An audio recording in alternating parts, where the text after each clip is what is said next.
मान्सूनचा पाऊस कमी प्रमाणात झाल्याने राज्यातील विविध भागात तीव्र पाणी टंचाई निर्माण झालेली आहे।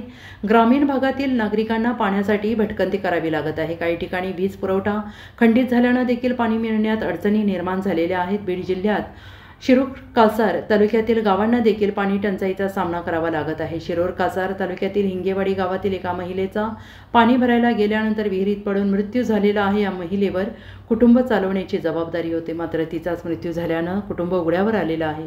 चंद्रकला दगडू फुलमाळी असं मृत महिलेचं नाव आहे।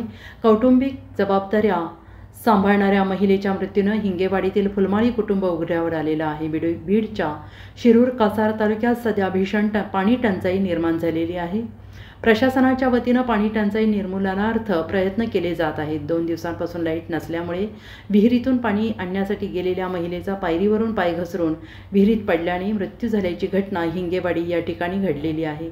घटनेची माहिती मिळताच ग्रामस्थांनी घटनास्थळावर धाव घेतली। महिलेला विहिरीतून बाहेर काढून तात्काळ उपचारासाठी शिरूर कासार येथील प्राथमिक आरोग्य उपकेंद्रामध्ये दाखल केलं। यावेळी डॉक्टर पूजा मस्के यांनी चंद्रकला फुलमाळी यांचा मृत्यू झाल्याची माहिती दिली। चंद्रकला फुलमाळी यांचा पती रुग्ण असल्याने संपूर्ण घर चालवण्याची जबाबदारी त्यांच्यावर होती। या महिलेच्या निधनाने संपूर्ण कुटुंब उघड्यावर आलेलं आहे।